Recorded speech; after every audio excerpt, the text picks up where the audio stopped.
isang episode na naman ang cooking demonstration ng ating gagawin.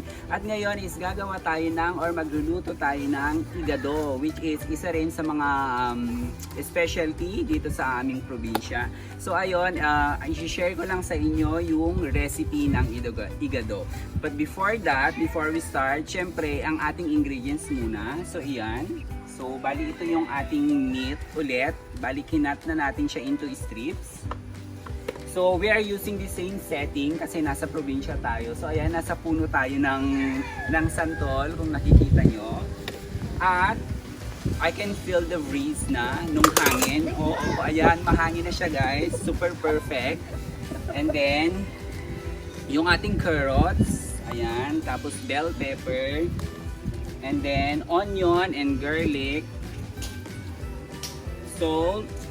And then, konting toyo at saka yung ating green peas, which is gagamitin natin siya later on. Una natin gagawin is yung mantika. Mag-pour tayo ng mantika, gigisa natin yung onion at saka bawang.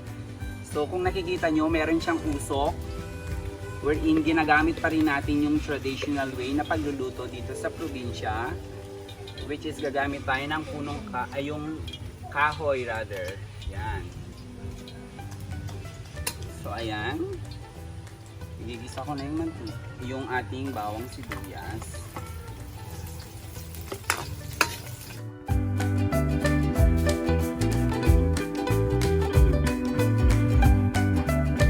Mabango yung ating sibuyas kasi yun yung native, yung maliliit lang. And then after guys, pwede na nating ilagay yung ating meat. Oh my gosh, nabulog siya. Ayan.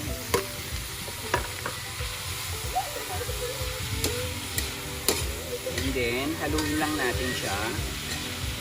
Yung meat pala natin guys is pre-cook na natin siya para madali siyang maluto at saka mahiwa. So, nafe-feel ko na rin yung usok. So, ayan guys, bali nagisa na yung ating meat. So, ayan, bali lumambot na siya ng konti. So, ang gagawin natin is ilalagay na natin yung ating veggies. Ayan, carrots. Ayan. And then, nakahaluin lang natin siya. Usually guys, yung igado pala is ang ginagamit nilang part, gumagamit sila ng atay at saka lungs nung baboy. Pero ngayon, since naubusan tayo ng ganon, pure laman lang yung gagawin natin. Ayan. And then yung ating bell pepper. Ayan. Para pampabango. And then season lang natin siya ng konting soy sauce. Para magkakulay ng konti.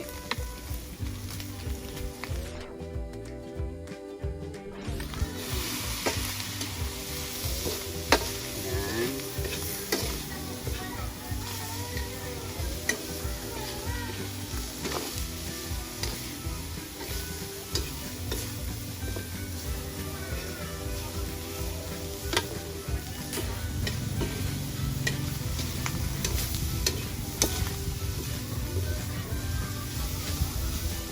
Pa.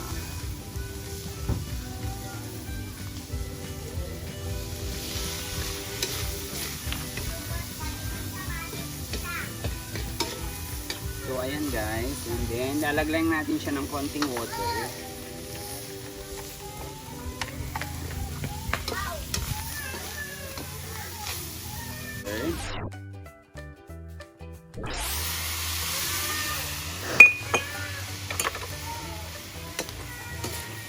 So guys, good thing medyo umokay na yung panahon. Ayan, medyo mainit na siya ng konti. Sana tuloy-tuloy na siya. Ayan. Perfect. And then, isisisan lang natin siya ng salt. And then, pepper.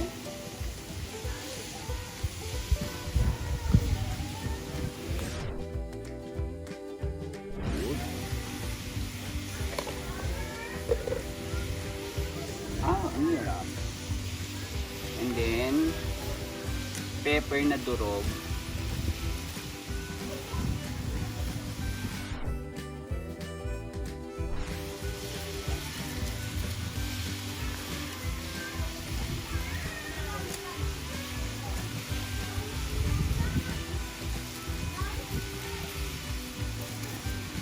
Ayan.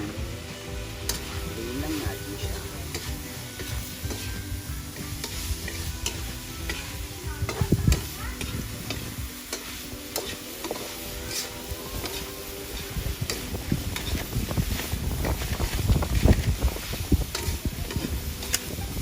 OMG, super hangin guys.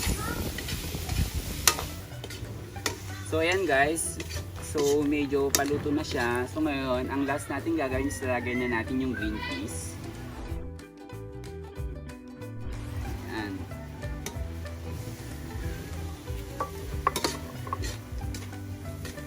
Ayan, meron na tayong igado. Ayan, mausok na siya guys. Lasang usok na to. Charot. Hindi, actually yun yung bibigay ng flavor eh.